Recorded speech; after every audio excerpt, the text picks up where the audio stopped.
Primeiro, uma satisfação para nós. Estamos aqui hoje na Casa de Caridade. Eu já estive aqui como paciente há alguns anos, em algumas versões, né? Essa casa, a cada dia que eu ando, eu vejo que a caridade aumenta, né? Porque o Cristo dizia que a árvore que dá bom fruto, né? Ela tende a prosperar, não é assim? E eu me lembro demais assim o tamanho, sempre atendendo muita gente, cada vez mais pessoas. Eu cheguei aqui, não tinha essa coberta, não tinha aquele parquinho, né? As coisas foram se desenvolvendo, não tinha esse piso. Quer dizer, eu ainda vi, e é porque eu já sou jovem, não é? Ainda estou bem jovem, pode-se dizer, e eu vendo esse trabalho todo crescendo aqui, os andares, né? A casa começou a crescer para lá, né? Os atendimentos. Então, acredito que aqui está o bom fruto. A gente começa a observar o desenvolvimento de bons trabalhos, muitas vezes pelo crescimento. Lógico que esse não é o único elemento a ser observado, mas também, como disse o mestre, nós não devemos julgar, né? Então, apenas a gente observa. Eu gosto de observar as coisas também como uma escolha, já que o tema é vida de escolhas. A escolha, por exemplo, de olhar para qualquer coisa e lembrar, por exemplo, de Paulo, quando ele diz que vê tudo, mas retende o que é bom. De olhar para coisas materiais que crescem e que prosperam e olhar para a minha passagem material e entender que se essas coisas podem prosperar, mudar, se transformar, eu também posso. Se uma pessoa difícil pode se transformar, eu também posso. Então, tenho gostado de olhar e às vezes a gente começa a perder um pouco a atenção e começa a querer julgar, como se as coisas precisassem da nossa opinião.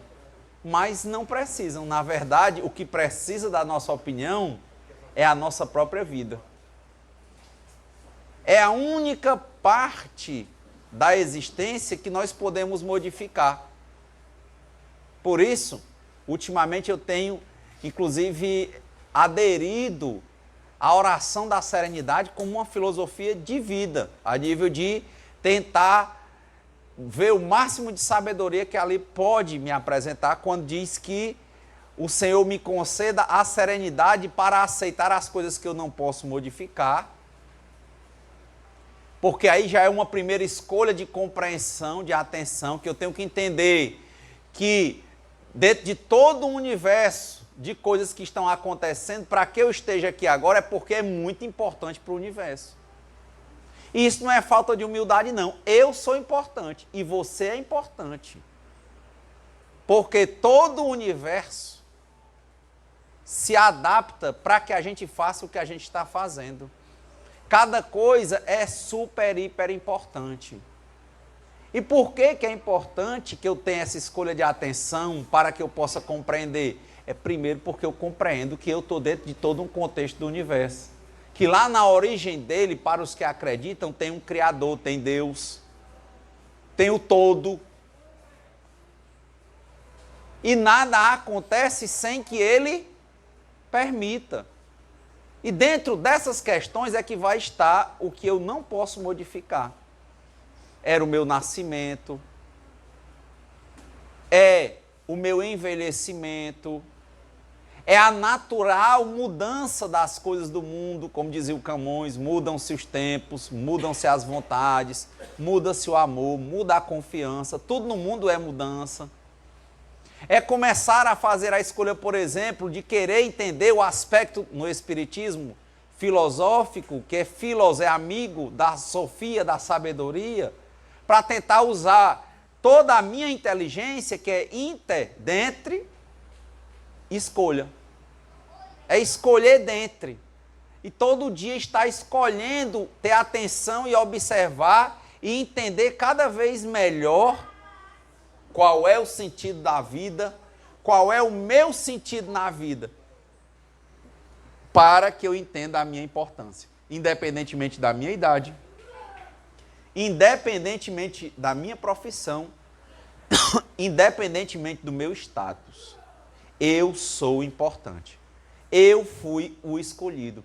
Eu tenho uma lenda, um legado, uma lenda a cumprir, um legado a deixar. Tenho. E isso não tem nada a ver com falta de humildade, mas compreensão do meu papel.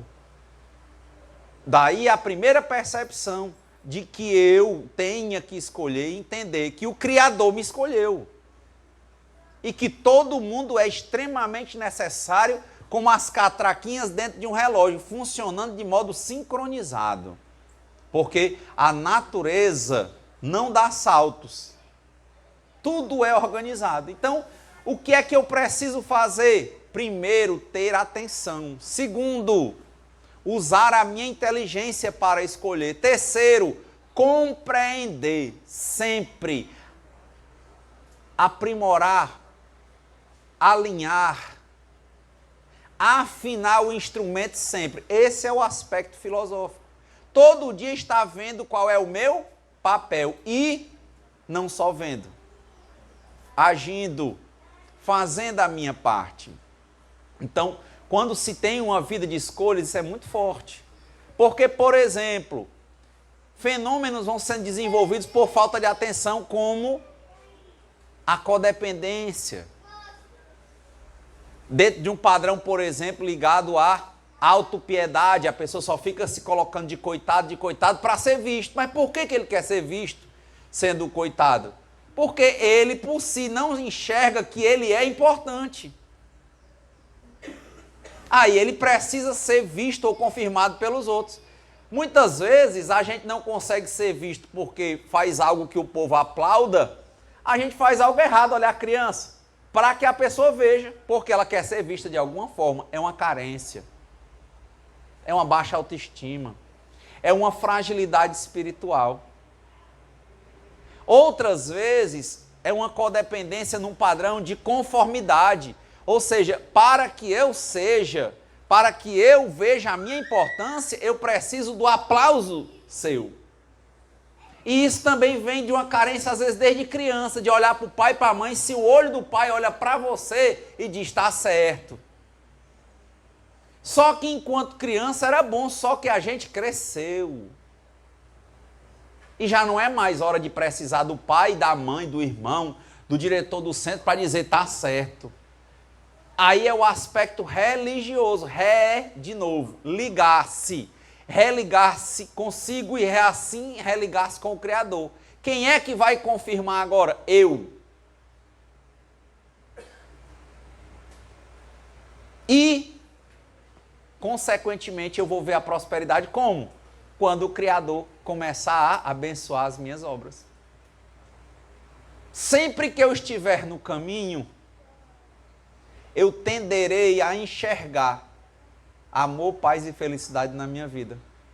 Sempre que eu me desvirtuar de alguma forma do meu papel, que é o meu caminho, que não pode ser comparado ao caminho de ninguém,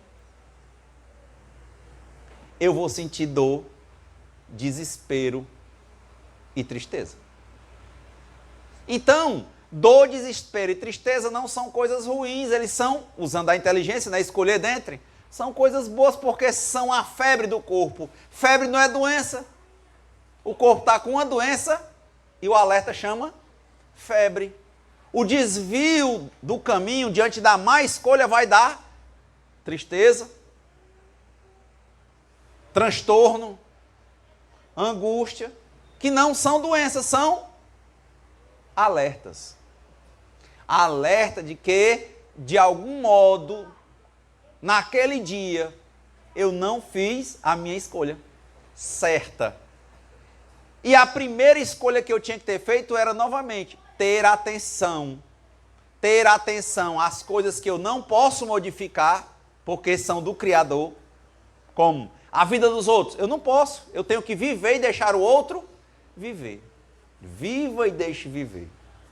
Eu não posso comandar como é que o povo acha. O que o povo acha de mim? Eu não posso. Mas eu posso trabalhar-me filosoficamente, entender, usar a minha sabedoria, o meu conhecimento para entender e gostar de mim. Eu posso gostar de mim. Eu devo gostar de mim. Eu devo me amar. E aí, o que é que eu vou fazer? Eu vou aquecer a chama para que eu desempenhe o meu papel e cumpra as obras. Cumprindo o meu papel, eu cumpro a vontade do Criador.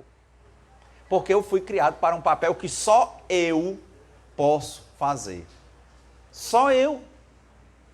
É uma escolha muito grande para a gente estar aqui agora. Mas por que de novo tem que aprofundar essa questão da atenção? Porque costumamos viver em fuga. Começamos fugindo, como dissemos, falando da vida alheia. Por quê? Porque falar da vida do outro é deixar de olhar para a minha vida. A história do macaco, né? Ele falou da vida do outro, o tempo passou e cortou o rabo dele. Ele disse, olha, esqueceu o teu rabo aí, o trem levou. Ele não podia mudar a vida do outro.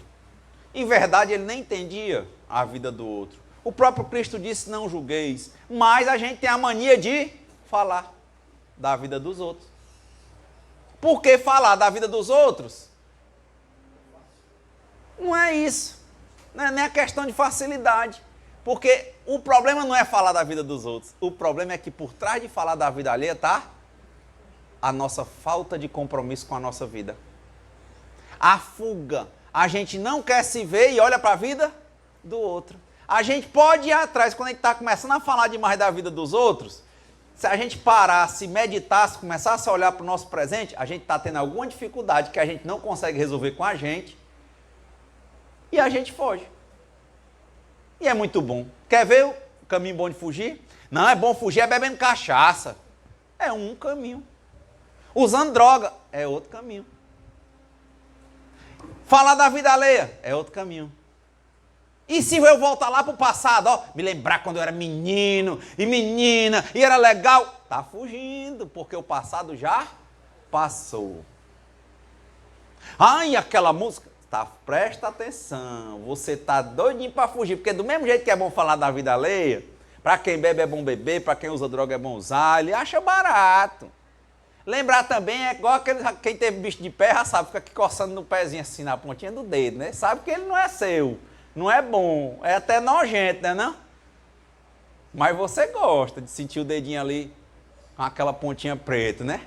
Coçando, até você descobrir que é um bicho de pé. Que comparação nojenta, né? Mas é, quem já teve bicho de pé sabe como é o negócio. Tem um prazerzinho, sabe? Não tem um prazerzinho? Pois falar da vida alheia é isso. Qual é a escolha central? Qual é a crítica que você está fazendo à vida de ninguém? Nenhum. Eu só posso criticar a vida de quem? A minha. Desde que seja para que eu me torne melhor do que eu sou. Como disse o Chico Xavier. Dou aos outros o direito de serem como quiserem, mas eu tenho o dever de ser melhor do que eu mesmo a cada dia, sem querer ser melhor do que ninguém. Então, a chamada diária para nós é uma atenção.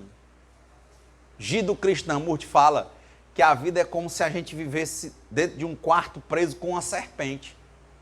Que é isso? Tem que ficar esperto, porque senão ela morde. Mas é tanta atenção que a gente tem que torna a vida tão linda, tão maravilhosa, mas a gente foi tão acostumado a fugir, que na hora que é para a gente ter atenção, a gente foge, como eu disse. Foge pela droga, foge pelo álcool, foge pelo relacionamento doentio, foge pelas emoções descontroladas, foge pelo falar da vida alheia, foge por pensar, ficar lembrando de passado que não serve de nada, só faz é gastar energia, porque cara, a gente gasta a energia que dá sono, se lembrando, quando vê aí fica naquela, sabe? Não serve de nada, só para fugir. E melhor ainda, é quando a gente começa a fugir para o futuro. É aquele que pensa que ele faria se ganhasse na Mega Sena, quando nem jogou, nem está rolando mais aquele prêmio. Por quê? É fuga. Se ele escolhesse ter um pouquinho mais de atenção, ele lembrava, está acontecendo alguma coisa comigo. Uma fala como essa era só para isso, sabe? Para a gente sair daqui, olhar e dizer assim, ei, estou falando da vida alheia, o que está acontecendo comigo? Ei, Renato, o que está acontecendo contigo? Fala a verdade. Precisa honestidade absoluta tua contigo. Como é que tu vai te enganar, rapaz? E ser honesto comigo é ser religioso, porque o que é religião? Religar-se. Eu me religo comigo. E me religando comigo, eu limpo o canal, eu limpo a lente para dialogar com Deus. Isso é o mais importante. Atenção, atenção, atenção. Honestidade absoluta comigo. Usar a inteligência para escolher as possibilidades a cada momento. Usar bem a minha compreensão. Aí vem o livre arbítrio e assim a minha vida se faz. Eu acabo descobrindo uma nova maneira de viver. Uma maneira de viver com todos os dons que o Criador me deu, que tem a ver com as minhas relações comigo, com Ele e com a vida. Por isso que eu disse, como é interessante a oração da serenidade. Eu começo a usar melhor a minha atenção e entender, Senhor, que eu compreenda o que eu não posso modificar. Concedei-no, Senhor, a serenidade para aceitar as coisas que eu não posso modificar. Ponto. Olha, eu passei por um incesto na minha infância. Passou. Ponto. Dá para voltar? Dá? Então, ponto. Foi assim porque tinha de ser assim.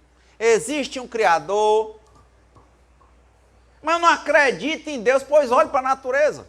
Me conte aí, quais são os que você conhece que nasceram e que ainda estão aí para a semente? O que é que você já viu que não muda? É da natureza. Aí um colega chegou a nós hoje na praça e disse assim, a vida é uma luta, né, Renato? Eu disse, tudo isso é uma questão de compreensão. Algumas falas, há algum tempo atrás, eu falava de luta. Eu abandonei essa expressão, sabe por quê? Porque eu comecei a compreender, não é isso? Eu não tenho que usar as minhas escolhas, eu não tenho que usar essa parte filosófica para que eu vá entendendo o que é o saber, o que é que a minha ligação comigo, o que é que o Criador quer que eu faça. Não foi assim que Paulo caiu no caminho de Damasco e disse, Senhor, o que queres que eu faça? Porque quando eu não posso fazer só, eu peço ajuda. A primeira parte dessa oração. Aceitar o que eu não posso modificar.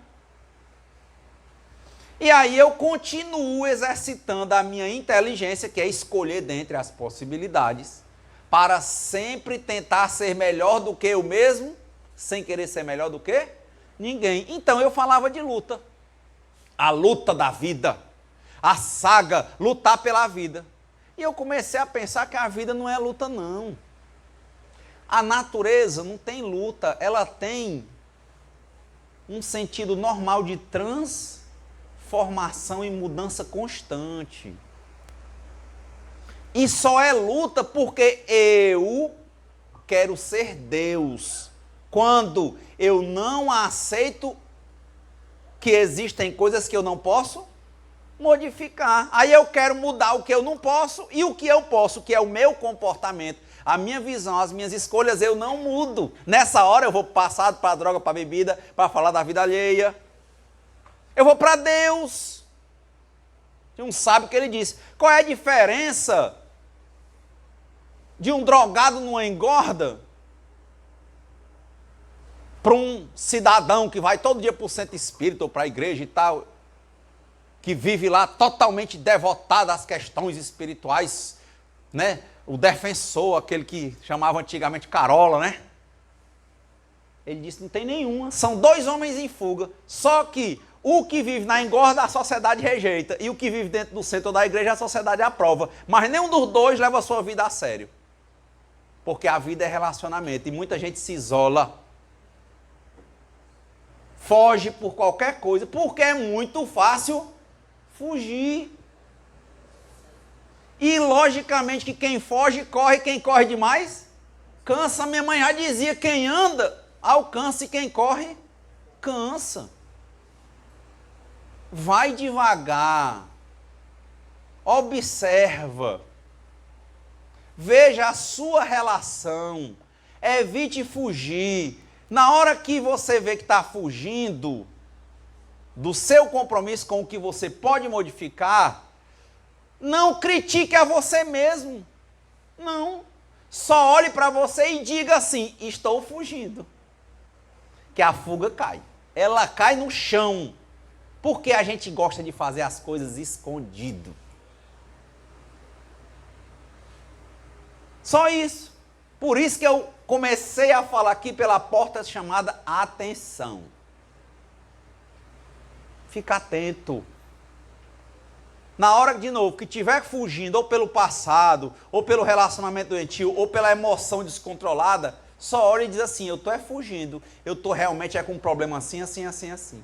Você vai ver como é diferente. Então, quando eu falava aqui da luta, eu comecei a entender e disse: não, a vida não tem luta. A natureza, ela é perfeita porque o Criador é perfeito. Sabe o que é a luta? Eu olhando para mim e dizendo: pode até ser que eu mude. Mas eu disse: a luta é porque, de novo, eu estou escravo. Eu estou querendo ser Deus, muitas vezes. Fico querendo mudar o que eu não posso, por exemplo, a vida dos outros. E o que eu posso mudar, eu não mudo. Mais escravo do que isso? O que está na minha mão eu não mudo. E fico querendo mudar o que eu não mudo. Aí eu disse: está havendo alguma compreensão errada da minha parte. Se está, é porque está havendo falta de atenção. Porque lutar é isso, né? Os dois exércitos se batem, as coisas quebram. Mas a vida não é assim, a vida é harmônica. Então, onde é que está a minha luta? Foi quando eu comecei a perceber que eu fui educado para a preguiça. Eu fui educado para achar que as coisas têm uma estabilidade, que as coisas param, que as coisas não mudam. Aí, meu amigo, eu fico querendo, estou no emprego, se tiver com problema no emprego, eu luto porque eu quero dizer: não, eu quero mandar no meu patrão. Já viu isso? O soldado mandar no general? Só pode terminar em cadeia. Na parte do emprego só pode terminar em rescisão do contrato de trabalho.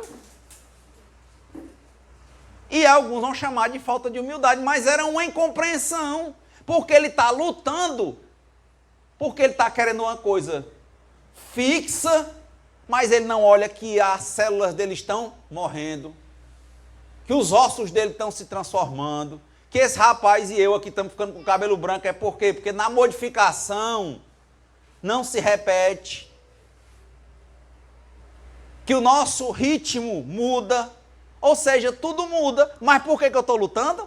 Porque a minha compreensão não quer que as coisas mudem. Mas na hora que eu não quero que as coisas mudem, ou eu estou querendo ser Deus, ou então eu vou atrair para mim necessariamente uma luta. Porque isso aí eu não posso mudar. Se Renato, mas e aí? Eu disse: era só um ajustezinho. Qual era o ajuste, Renato? Entender que realmente a dinâmica da vida no mundo de provas, linguagem espírita, e expiações tem a ver com evolução. A evolução tem a ver com mudança. E para ter mudança, tem que ter evolução espiritual para que seja uma mudança sem sofrimento. Por isso que diz André Luiz que a dor é necessária, mas o sofrimento é opcional. Na hora que sentir a dor, por que eu vou sentir a dor? Porque eu estou acostumado com um patamar seguro. Na hora que muda, dói. Se eu quiser lutar contra o que eu não posso, que é essa mudança que é natural, eu vou sofrer. Por isso que o sofrimento é opcional. E como eu faço para não sofrer? Primeiro, compreendo que a vida é de mudança. Na hora que eu faço isso, eu desenvolvo uma coisa que o Buda disse, com muita percepção. Ele disse que grande não é o homem que vence um exército. Grande é o homem que vence a si mesmo. ele pratica uma coisa chamada desapego. Eu tinha o cabelo preto, mas agora é branco. Bom, que bom. Não estou lutando, não adianta. Renato, mas e aí? Você é contra quem pinta o cabelo? Ó? A discussão não é essa. A percepção e a escolha vai ser sempre na mão de quem a tem. É o maior dom que Deus nos deu, o livre-arbítrio. É o maior dom, todo mundo tem. E é usado a todo momento e não acaba. E a maior riqueza, a liberdade de escolha. Porque também é a todo momento. Fez uma besteira. Tá o verbo no passado, fez. E agora é o presente. Quer continuar? Na hora que a pergunta volta, já dói. Aí é melhor falar da vida dos outros, não? Não, vou tomar uma para... Depois eu crio coragem. Porque sempre, depois que eu entendo que tem coisas que eu não posso modificar, automaticamente é como a gente descendo uma ladeira abaixo. O segundo passo é perceber quais são as coisas que eu posso modificar. E aí, qual é o meu papel? Modificar. Renato, mas e a luta? Eu disse, pois é, eu só luto se eu for apegado. Quem é mecânico sabe, se eu pegar aqui a catraca e eu jogar nos dentes errados, eu vou quebrar os dentes da catraca. Eu vou quebrar a corrente. Renato, mas com disciplina resolve. Cuidado que às vezes é fuga. Se arrochar demais a corrente quebra. É muito melhor entender o sentido da vida, porque Deus é brando. Ele deixou as coisas do tamanho certo. Porque também muitas vezes disciplina mal compreendida é fuga. O pessoal do Silício, né, que usava aquela, tem uma parte no Evangelho, que a pessoa pegava aquela cordinha, parece aquela coleira de cachorro que fura. Eu tô com um desejo, aperta e fura a perna. Aí pronto, eu me lembro da dor do furo e não lembro do desejo. Agora, mas na hora que ele voltar, ele volta mais forte. Se você tivesse compreendido o que era, talvez ele tivesse perdido força e não voltasse como ele é. Porque naturalmente ele também passaria por essa natureza de transformação. Não só se transforma o que é bom, não. Se transforma é tudo. De novo, como disse o Camões, mudam-se os tempos, mudam-se as vontades, muda-se o amor, muda a confiança. Tudo no mundo é mudança. Aí veja, se essa compreensão que faz a gente querer que a vida não mude, não faz da gente sofredor. Não faz da gente escravo. E se a gente aceitasse, Renato, mas e aí como é que eu faço? Eu disse, ao invés de ir para cima dos dentes da catraca, o que eu faço? Eu estou aqui, ó, nessa posição. Eu vejo que vai mudar, igual um jogador, ele fica olhando a jogada. O que ele faz? Ele dá um passo para trás, deixa a coisa mudar e depois ele dá um passo para frente e coloca-se no novo lugar. Quem mexe com o motor tem o tempo, né? Assim, né? Botar no tempo. Mas não, eu quero é lutar. Mas por que eu estou lutando, hein? Porque eu passei por uma dor. Olha a autopiedade. A minha dor justifica eu ficar brigando. É? Não, a tua dor, se te levar a brigar mais, ela está te ajudando a ser um sofredor. Agora, a dor compreendida como uma oportunidade vai te ajudar com atenção a ter inteligência, escolher, saber a hora de fazer o quê? O tempo está mudando, o que você faz? Dá um passo para trás. Renato, eu não sou mecânico não, bota uma coisa mais fácil. Quem já foi para a praia? Não é legal ficar mais longe do mar ou mais perto? O que é melhor? Quem gosta de ficar mais perto do mar? Não é não? O que a gente faz? Bota uma barraquinha bem pertinho, não é isso não? Quando a água vem, você sabe a força do mar. O que você faz? Ela não vem de uma vez, vem. A não ser que seja um tsunami. Ela vem devagar. Ou seja, as mudanças da nossa vida, elas também vêm devagar. Mas por que destruiu tudo? Por quê? Porque você não queria ver. Porque você aposta que não existe mudança. Você quer ser Deus e dizer, não mude. Aí quando vê, a água leva tudo. Aí uma dor que era só para você despertar uma febre vira sofrimento. Não é que não esteja, que esteja na casa do sem jeito, mas mais difícil buscar as coisas lá no mar. Tem coisa que talvez você não consiga pegar mais. O que era mais inteligente era entender que legal, né, o mar, que bonito, que bom ficar numa barraquinha com a cadeirinha abaixo, o pé, a aguinha do mar só molhando os meus pés, mas eu sei que pela natureza, aí concedei no Senhor a serenidade para aceitar as coisas que eu não posso modificar. Então eu sei que existe uma maré que é de Deus, existe um ritmo, ela não vem de uma vez, por isso que eu estou ali, não é não? Ela vem devagar, vai molhando meus pés, e o que é que eu vou fazer? Já vou ficando esperto que daqui um pedacinho eu vou ter que colocar minha cadeira um pouco mais para trás. E quando a maré descer, se eu quiser continuar lá, o que é que eu faço? Bota a cadeira um pouco mais para frente. E aí a vida não vira luta. Que luta? A vida fica cheia de sentido. Eu estou me relacionando com a vida, eu estou me relacionando com Deus, eu estou olhando e entendendo que realmente o mar não é meu, a maré não é minha, mas que a maré ela vai e vem, ela tem um ritmo, ela tem um horário, eu gostei de ficar ali, mas naquela hora eu não vou poder ficar porque ela vai subir. E se eu tiver paciência, eu vou para frente, para trás, eu vou andando com a maré. Isso é surfar na vida e a vida fica mágica. Vou fugir na vida dos outros para quê? Vou fugir bebendo para quê? Se a minha vida é linda. Se eu estou olhando ela funcionando todinha. Tem um filme muito simbólico chamado Matrix. Os mais jovens aqui, alguém assistiu Matrix? Foi o que o Neo viu. Ele disse, rapaz, a vida era tão complexa. Ele viu que não, a vida era só 0 e 1.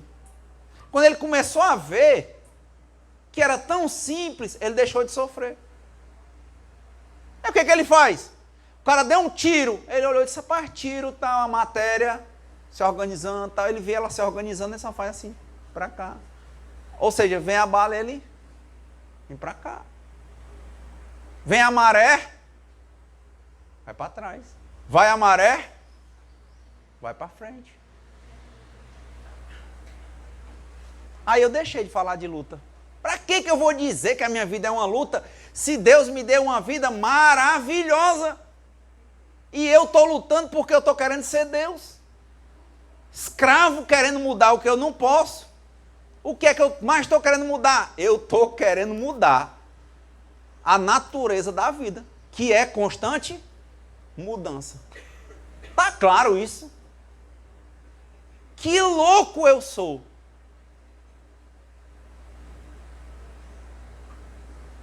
Por que eu sofro? Por que os espíritos são tão sábios que dizem isso, que a dor é necessária para que eu fique esperto? E o sofrimento é opcional. E por que eu só escolho sofrer? Por que eu só escolho lutar? Por que eu só escolho o caminho que não dá para mim? Por que eu não quero ter atenção à natureza das coisas da vida e seguir a minha vida? Entender que muda. Pode pegar qualquer coisa. Tem um filho, o filho vai sair de casa, dói. Não queria que saísse. Ai, não sei o quê. Eu vi um caso ontem de uma família, há uns anos de 1910, mais ou menos, nos Estados Unidos, o cara muito rico, e o cara disse que não queria que o filho dele trabalhasse. Tinha empregado, detetive, tudo em volta do menino. E o menino sempre criado ali dentro daquele negócio. Com 10 anos o menino saiu, ele achou sempre protegido, não olhou por lado. O carro foi, passou por cima e matou. O único menino que tinha.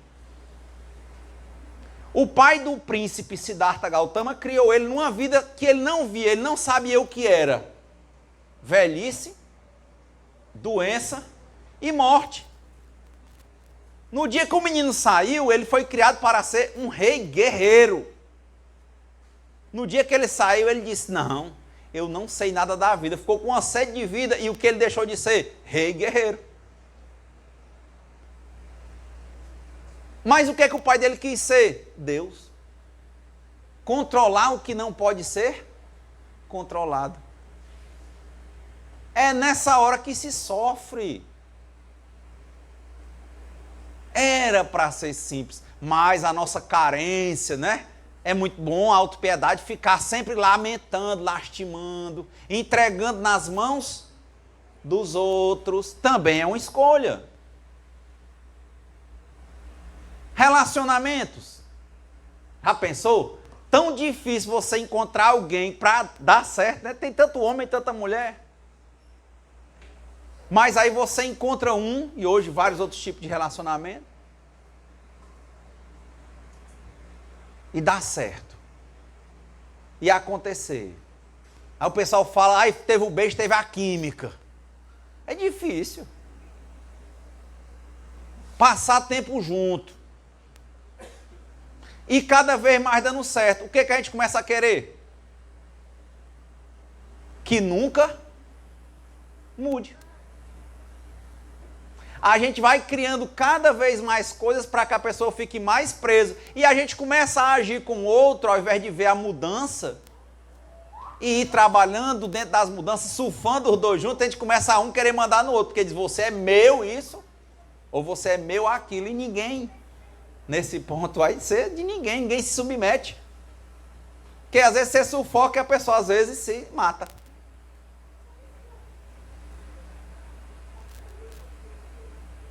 Sim, teve um problema de escolha. De novo, ficou desatento.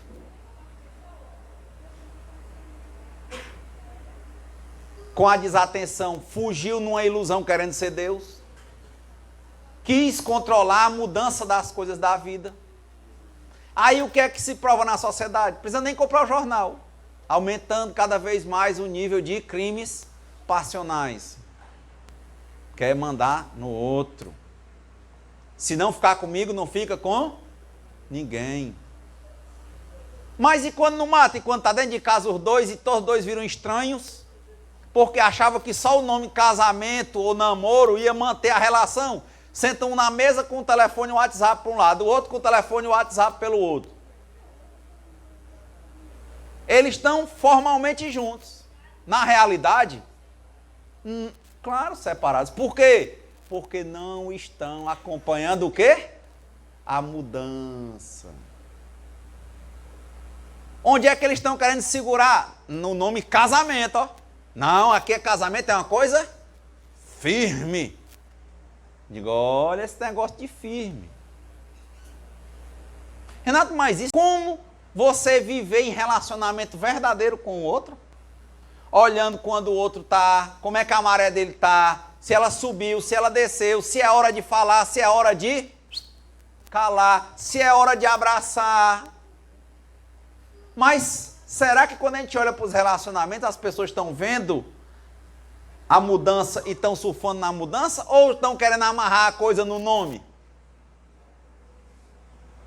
Ou seja, querendo criar uma estabilidade que a vida não tem.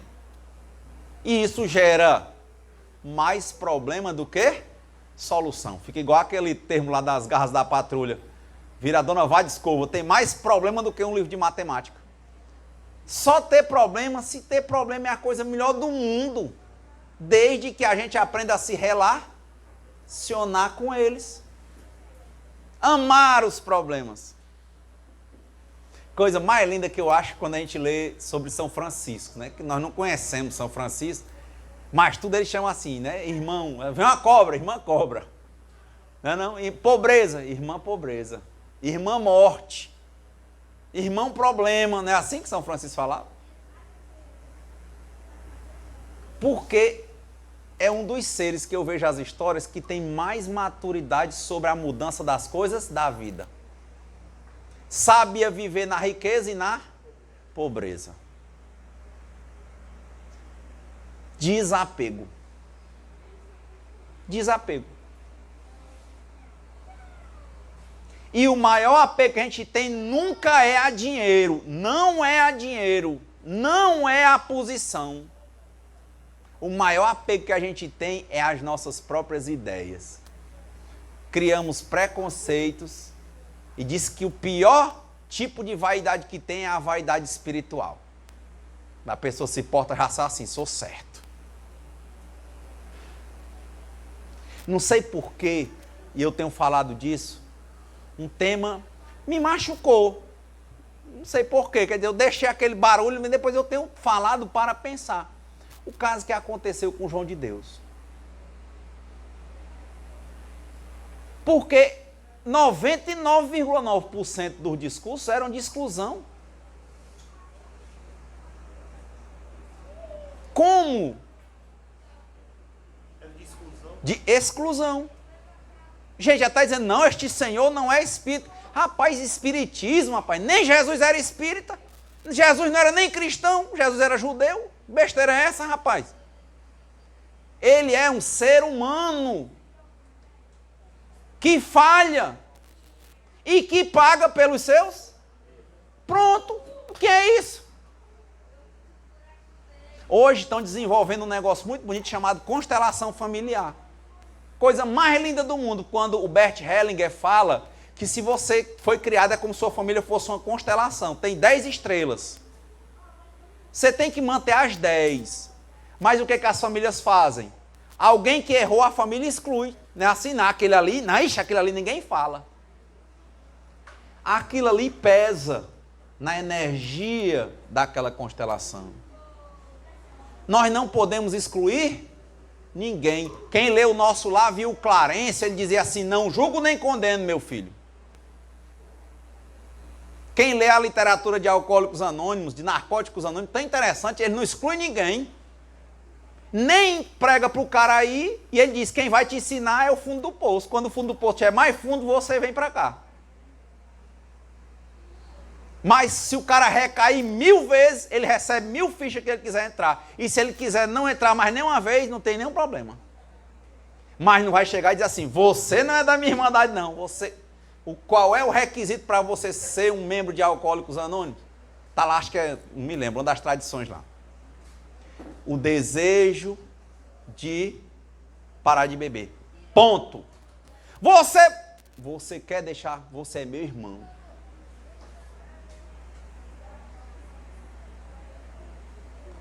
Porque a partir do momento que eu venho para cá, como diz os taoístas, e começo a querer mostrar que eu não tenho ideias às quais eu me apego, que dessas ideias eu tenho qualidades e eu tenho também defeitos. Eu estou querendo de novo ser o quê? Deus. Só quem é puro é o absoluto. Por isso que ele é absoluto. Por isso que espírita acredita que tem diabo? Espírita? Acredita? Não. Por quê? Porque só tem um absoluto. Se ele é absoluto, não tem o outro. Senão ele era relativo. Então, todo mundo abaixo do Criador tem qualidades e acabou. Nós não temos problema com a vida de ninguém. Vivo e deixe viver. Agora, se errar e precisar de ajuda, toda vez que alguém levantar a mão pedindo ajuda, que a minha mão esteja lá para ajudar. Ponto.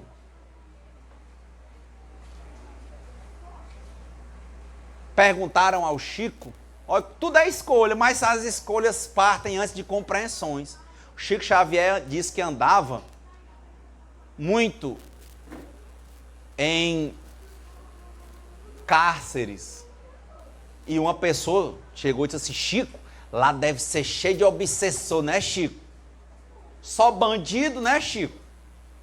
Diz que o Chico olhou naturalmente assim, eu nunca vi isso. O pessoal, sério, Chico? Na prisão não é cheio de obsessor? Não. E lá não tem espíritos não, Chico, assim, fora os encarnados? Demais, filho. E quem é essa multidão, se lá é um canto tão ruim? Mãe, filho. Porque o obsessor fez tudo para ele ir até ali. Agora, a mãe nunca abandona o filho. presídio é cheio de mãe. Aí a pessoa cala a boca na hora. Mas aqui é desse jeito. Eu não quero fazer a minha escolha de ter atenção e assumir a minha vida. Eu quero criticar a vida de qualquer um. E se for famoso, melhor é. Aí eu acho interessante, quando eu fui ler o Kybalion, em torno de 3.500 anos antes de Cristo, ele dizia em 7 princípios como era o funcionamento do universo. E ele tinha um princípio chamado polaridade, que ele dizia, como nós não somos o um, né? Nós somos um é Deus.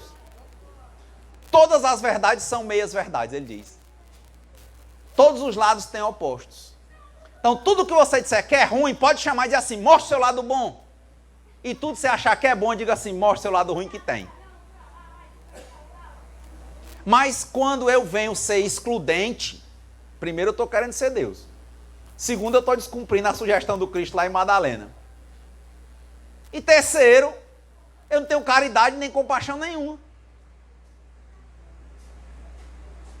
Coisa mais linda que existe é a honestidade religiosa conosco. De novo, ligasse comigo. Eu olhar para mim e dizer assim, eu fujo, eu tenho desejos, eu tenho dificuldades, eu tenho medo, como diz lá a Diana, né? O medo de ficar só me apavora e eu me desespero. Isso existe dentro de mim, ponto. Por isso que eu estou aceitando um relacionamento doentio, ponto. Mas na hora que eu olho e digo assim, isso tem, aquilo ali tende a se modificar. Mas a pessoa não faz assim. Olha, faz a vida, ao invés de ser uma vida para ser vivida com naturalidade, vira uma vida de luta. O que é que ele faz? Eu não devo ter medo, ou eu não tenho medo, ou eu não choro. Mentir para ti, rapaz. Vai precisar de quantas encarnações para escolher ser honesto com você mesmo?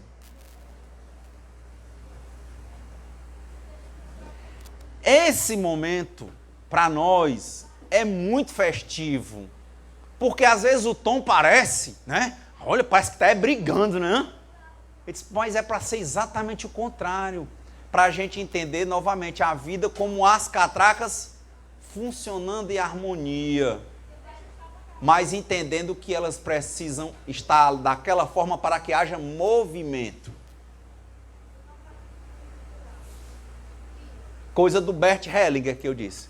3 princípios básicos das constelações. Pertencimento, porque sempre alguém é excluído. O que ele diz? Aquele que era para integrar aquela constelação, ele vai ter que voltar. Quem já participou de constelação, não é assim? Pertencimento. Primeiro princípio. Não exclua ninguém. Porque o que o Criador colocou, ninguém tira. Pode ser do jeito que for, mas se é seu filho, é seu filho. E inclua aí, inclusive, os que você abortou. São vivos. São da sua constelação. Depois do pertencimento, ele fala da compreensão ligada à ordem. Por quê? Porque o terceiro princípio é o equilíbrio. Então ele explica que todas as grandes coisas nós vamos ter esses 3 eixos. É um pertencimento, é alguém que a gente está excluindo. Às vezes a gente se exclui querendo ser o que a gente não é. Não podemos, nós devemos nos acolher. E aí muda melhor. Tem uma ordem e tem um equilíbrio. Renato, até agora, já indo para esses 10 minutos finais, menos 5, olha o tema, vida de escolha. Eu gosto de resumo. Qual é a maior escolha, Renato? Todo dia? Atenção. Com a atenção, eu vou escolher o quê? Ser religioso comigo. O que é isso? Me observar. Na hora que eu me observar, eu vou ver que eu tenho qualidades e tenho defeitos. Não vou brigar com eles, eu vou aceitá-los como o fluxo da maré. Como assim? Na hora que vem a minha raiva, o que eu faço com a raiva? Eu vou extravasar a raiva, vou gritar. Não faça isso, porque raiva que você alimenta, ela vira ódio.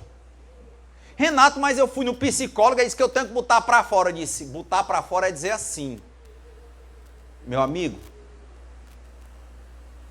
pode passar um dia, 2, 3, 4, 5. Eu fiquei com raiva. Eu fiquei com raiva disso, disso, disso. Você alimentou a raiva? Não. Mas você botou ela para fora? Botou. Falar de raiva não é esbravejar.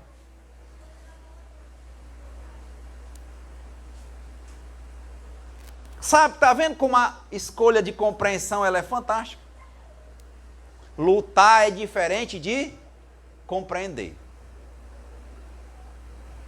Botar a raiva para fora é diferente de alimentar a raiva. Diferente.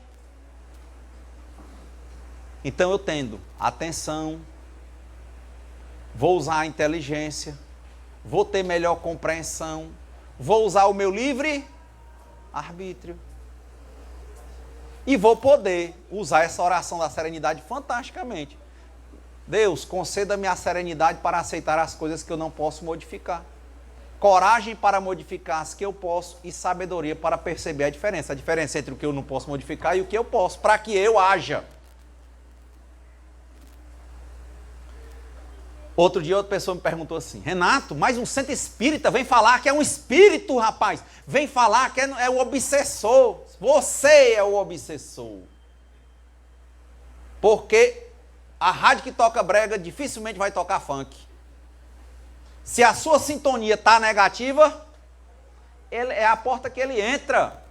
Mas por que tem gente que gosta tanto de falar de obsessor? Porque, de novo, meu amigo, é muito fácil entregar o nosso problema na mão dos outros. É uma beleza.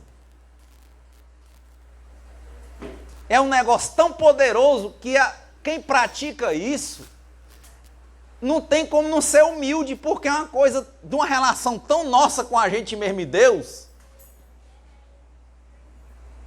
que pronto. Então, eu acho que a gente tem que exercitar esse tipo de compreensão. E o exemplo que eu vejo é na prática, porque eu gosto muito de escutar quem faz, quem passa, melhor do que quem só fala. E eu vi o Divaldo Franco falando que ele tinha um obsessor, e o Divaldo passou por vários problemas de vida, né? Ele teve um tempo, quando o irmão dele morreu, que ele passou 6 meses sem mexer as pernas. Foi por isso que ele virou espírita. Porque foi só numa casa espírita que ele voltou a andar. E aí a mulher saiu de Feira de Santana e a mãe do Divaldo disse, não, pode levar ele. Levou ele para a Bahia, para Salvador. E o Divaldo disse que era uma loucura, ele acordava de madrugada, quando via sair correndo, era um negócio, uma mediunidade totalmente descontrolada do Divaldo. Ele não sabia se quem ele estava conversando era encarnado ou era desencarnado, era um negócio assim, complicado. E ele disse que um dia passando, ele passou numa lata de lixo e tinha uma menina, um choro de criança, e ele vinha, sabe, cambaleando e tal. Aí ele já adotou, né? Ele adotou mais de 600 crianças durante a vida. E, né, condição, o salário dele só de servidor público do executivo estadual lá da Bahia, né? Não é essas. Usava mãe social, doações. Ao invés dele pensar mais uma, o que ele fez?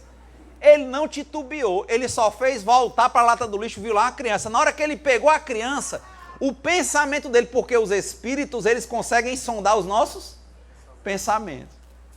O espírito viu lá dentro, no âmago do Divaldo, que ele lá dentro, ele já disse logo assim, ao invés dele pensar se podia pagar, se podia sustentar, ele não pensou nada, ele só pensou logo assim, vai ser minha filha, já estava pensando qual era o nome que ele ia dar. Ele disse que na hora que ele pegou e abraçou, ele foi interrompido, porque ele estava emocionalmente envolvido, já com a criação dessa menina que ele tirou do lixo.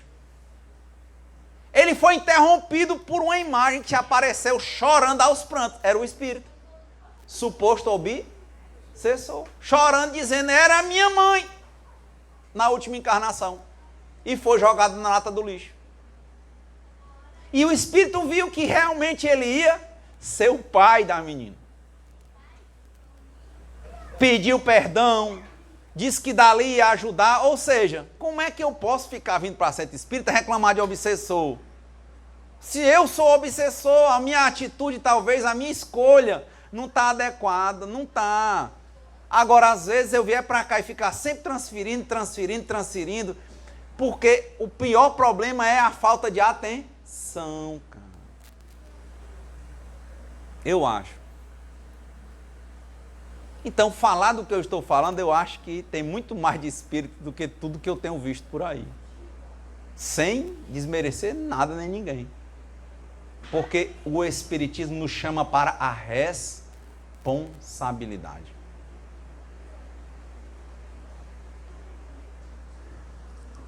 Como disse o Chico, para a gente concluir, e repito: dou aos outros o direito de serem como quiserem, mas eu tenho o dever de ser melhor do que eu mesmo a cada dia, sem querer ser melhor do que ninguém. E repito a oração, pedindo ao Senhor que conceda-me a serenidade necessária para aceitar as coisas que eu não posso modificar, coragem para modificar as coisas que eu posso modificar e sabedoria para perceber a diferença. Que seja feita a vontade de Deus antes da minha, mas que eu não deixe de fazer a minha parte. Obrigado.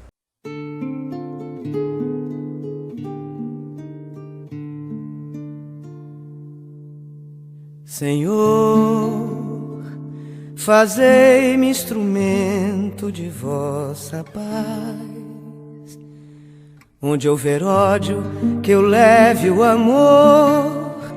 Onde houver ofensa, que eu leve o perdão. Onde houver discórdia, que eu leve a união. Onde houver dúvida, que eu leve a fé. Onde houver erro, que eu leve a verdade. Onde houver desespero, que eu leve a esperança. Onde houver tristeza, que eu leve a alegria. Onde houver trevas, que eu leve a luz.